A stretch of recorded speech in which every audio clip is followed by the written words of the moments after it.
Hello, Bible 9. We are going to work our way through the entirety of the Bible in hopefully not too long.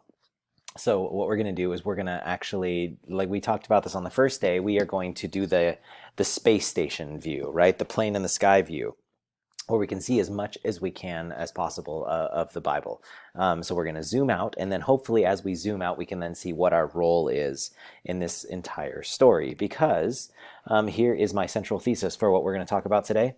Thesis statements, you learn about those in English.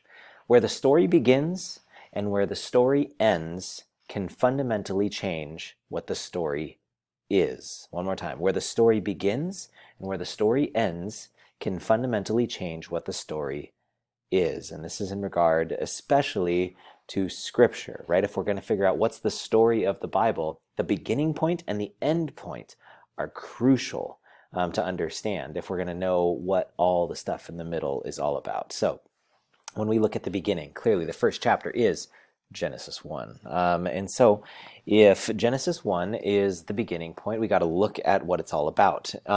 If we were coming to it with 2020 eyes, we'd be like, cool, is it an astrophysical explanation of the origins of the universe? Or does it explain how the earliest forms of life on this planet became other forms of life potentially? But no, they don't. The author doesn't explain biology at all. The author doesn't really explain physics and the expansion rate of the universe and or any of that, any redshift. We'll go over all this in Bible 10 someday. Um, Instead, what we get when we read Genesis chapter 1 is poetry. If you read it carefully, especially if you read it in the original language, it's not per se, it's not a poem in and of itself, but it follows and uses some poetic norms, things like parallelism. If you know anything about Hebrew poetry, the main distinctive of Hebrew poetry is parallelism, not like rhymes and meter like in English poetry. Um, and so these first, at least the first chapter of Genesis is this like epic poem where God does some amazing things. And this was written in a time where like there were other creation stories floating around from some of the other neighboring nations and their other gods. And this God that the biblical author writes about does things totally different. Like, for example, the I believe it's the Babylonian myth where Tiamat, a dragon goddess, is killed, and it's her guts that get spilled out, and that's what makes Earth. Like, so out of violence and chaos. But instead, here's how our God does it. Um, in the beginning, God created the heavens and the earth. Now, this word bara is used several times throughout the text, but it's talking about like this creation from nothing. It's not like he's forming or making. So from the very beginning, in Hebrew, it's Bereshit bara Elohim hashamayim v'ha'eretz. He creates the heavens and the earth. Heavens and the earth is the way of talking about the entire everything that is. Like that was the ancient Hebrew way of saying the universe. So verse 1, we get universe. But then verse 2, from the get-go, we've got some chaos, and the world was formless and void, and darkness was on the face of the deep, and the Spirit of God was hovering over the face of the waters. The word for formless and void is tohu vavohu, a wild wasteland, a formless void universe. And what does God do with it? Well, he takes that formless and void universe and he brings order to it. Day 1, he takes the light and the darkness and he separates them.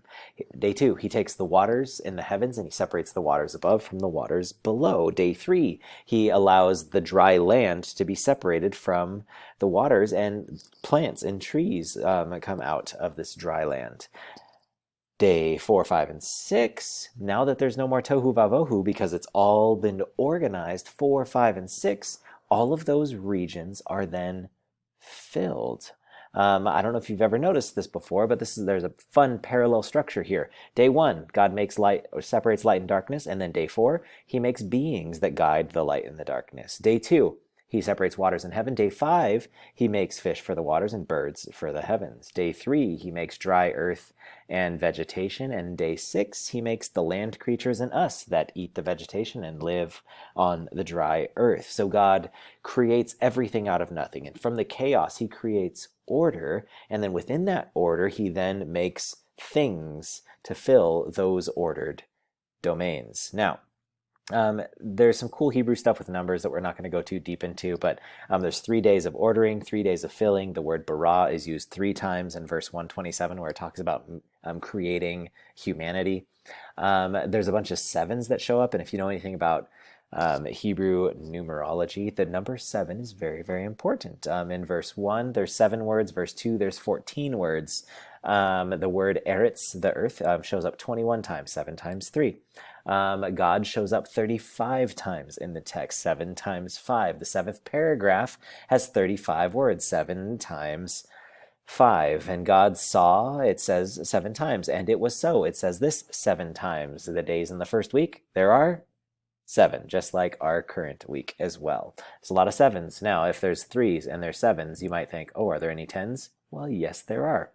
The word for to make appears 10 times. The phrase according to their kind 10 times. And God said shows up 3 times for people, 7 times about creatures, 10. Let there be, he says 3 times about heaven and 7 times about earth. 10. We get lots of fun number things going on in Genesis, kind of pointing to the fact that this is not just like a, hey, let me just relay the historical facts here, which, like, yes, the Bible is relaying our origin story, but there's so much more going on in Genesis chapter 1 that is also pointing to the beauty and intentionality of how this thing was written. So, now, there is one number that shows up that usually is the bad boy number, and this is the number 6, right? You all think about the mark of the beast is 666. But here in Genesis 1, we have no beast. What we have is, and there was evening and there was morning. That is repeated 6 times. Now, what's interesting is the reason that 6 got a bad rap is because it's 1 short of 7, which means it's just fallen short. And so people over time began to associate that with sin. But another way you could look at it is that it's incomplete. Because then after day 6, what does God do? It says that God rested. And he rested, meaning, like, by leaving that number 6 hanging in the air, it's like a cliffhanger, like, and now what? Like, God did these things, and there's 6 of them. We're all waiting for that 7, like that song. I don't know how much you know about music, but there's like a note that rings out and it's not quite resolved. It's a little dissonant, and they hit that final chord, and we're all waiting for that final chord, but it seems like God intentionally created the universe not completely finished. And here's the key to that idea, because from the very beginning, in 1:11, when the earth springs forth and creates plants, in some cases it says that God makes things, but in 1:11, God says, and let the earth bring forth. The Hebrew word for bring forth is dashah. He says, let the earth dashah, which is to sprout up. Let the earth sprout up new life. Let the earth sprout up plants and trees and fruits with all kinds of seed in them. And so it's true to say that God made all of the trees in the world, but it is also true to say that God made trees that could make more trees, right? That creation is good. Now, in the Hebrew language, there is a word for perfect, but this is not the word that's used. The word tov, which is good, is the word that is used in Genesis chapter 1. And tov, the difference between good and perfect is usually, like, perfect is a very Greek idea. And it's this idea of, like, something that's perfect doesn't change. Like, it stays the way that it is. But God creates a world that is good. A world that is not finished, a world where there's creatures who are going to have more babies and make more creatures, where there's trees that are going to make more trees. He doesn't make like an art piece that's going to stay like that forever, but he makes a beautiful, good thing that's alive and changing and growing. The earth can dashah things. He makes trees that can make more trees and people who can make more people. Creation from the very beginning is good. Now, what we can take from this is that in the very beginning, God creates humanity in his own image. And when he makes us in his image, in that immediate context, he then says, I want you to radah and kabash. I want you to rule over and have dominion, and I want you to subdue the rest of creation. In other words, I've made a good world, and I want you to do something with this world.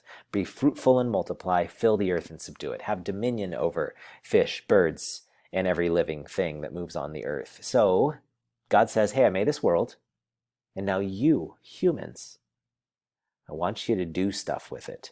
It's not a perfect statue that you just need to polish every once in a while. No, I want you to do stuff with this world that I created. And so, in other words, from Genesis chapter 1, we have a good world that is alive and changing and beautiful and good.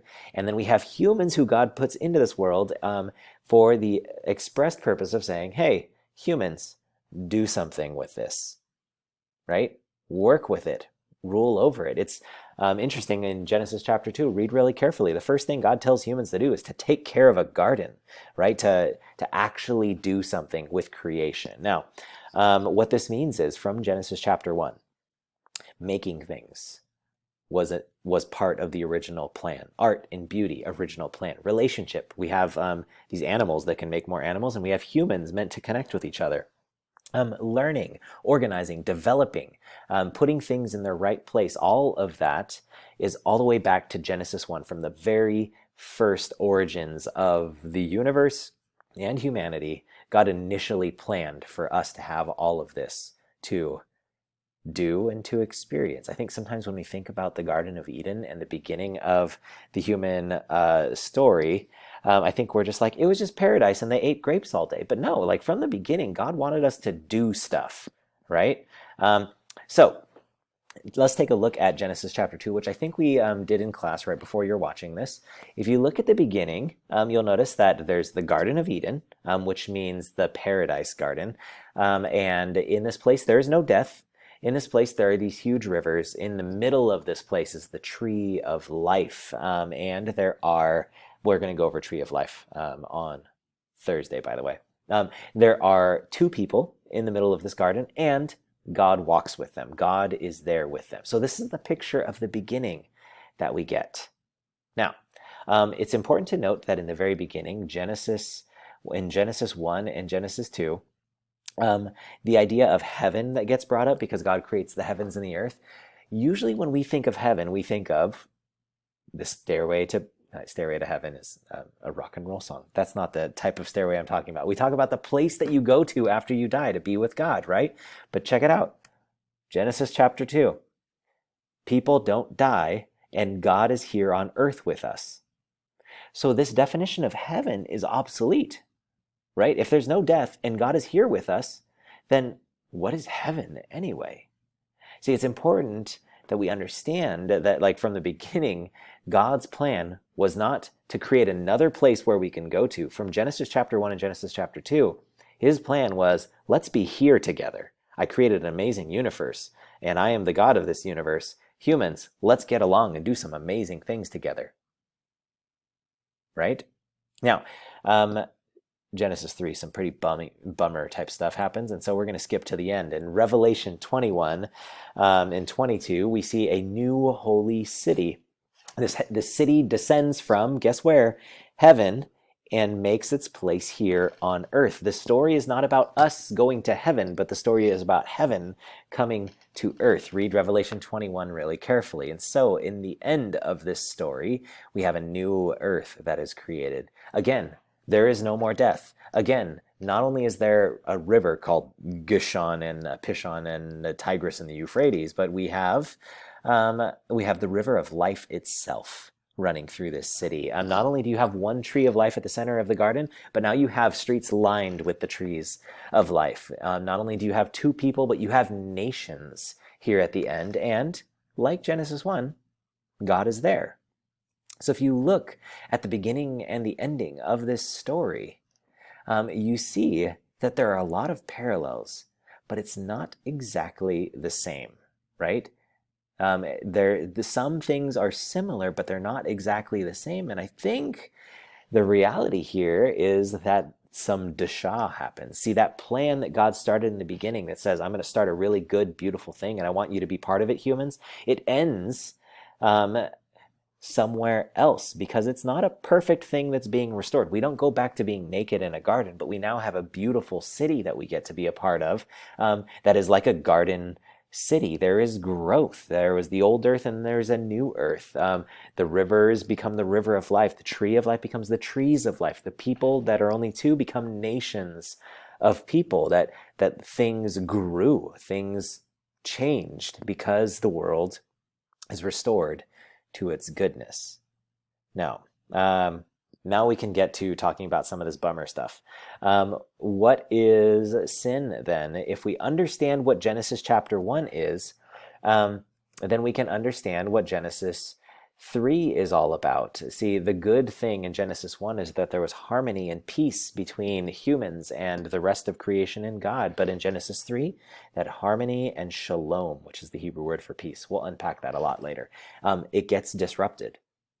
In the beginning, God sets up a world where we are to be submitted to him, and then we're to submit the rest of creation to us. But then in Genesis 3, we rebel against that and break that submission pattern. In Genesis 1, we participate in creation by doing stuff with the things that God made. But in Genesis 3, we participate in destruction. In Genesis 1, God sets up a target. And he's like, this is what I intend for you to do with my good world. But then the end, in Genesis 3, we have us missing the mark.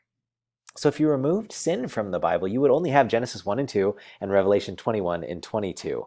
But Genesis 3 happens. But it's important that we keep Genesis 3 in its place. Genesis 3 is not the beginning of our story. The beginning of the world isn't it's terrible and it's awful and people sin and do messed up stuff. The beginning of the story is, well, there was a good thing and the good thing got ruined, right?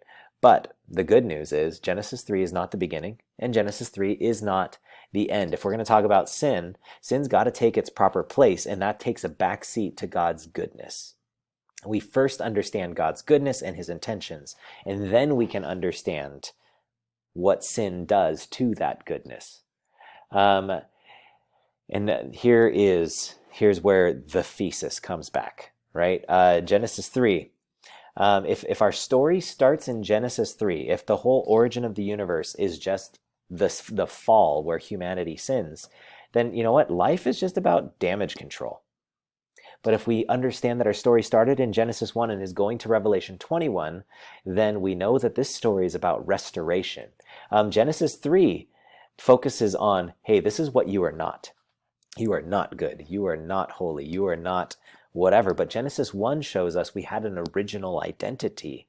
And what we are image bearers of God. We bear the image of God and we are loved by him. And in the beginning when he made us, he said, yeah, y'all are good.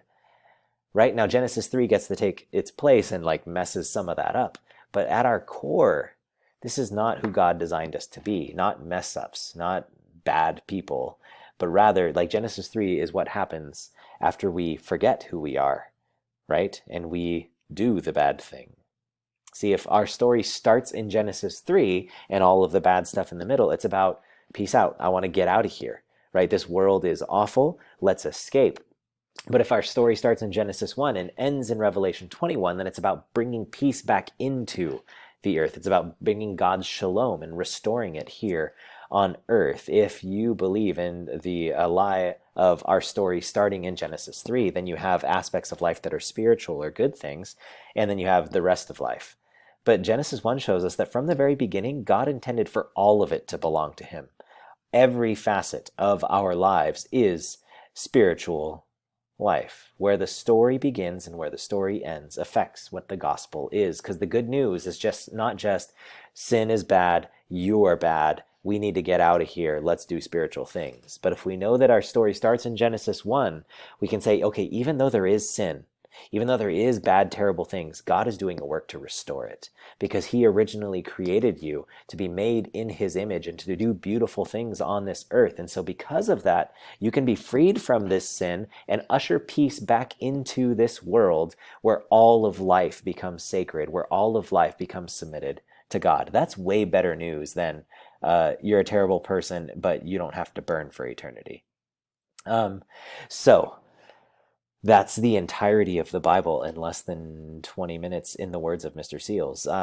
But you'll notice that we left out a big chunk in the middle. We do need to give enough attention to sin, but I want you to know that the bookends, the beginning and the end of this story, are the two most fundamental pieces to understanding exactly what the whole Bible is all about. Okay, bye.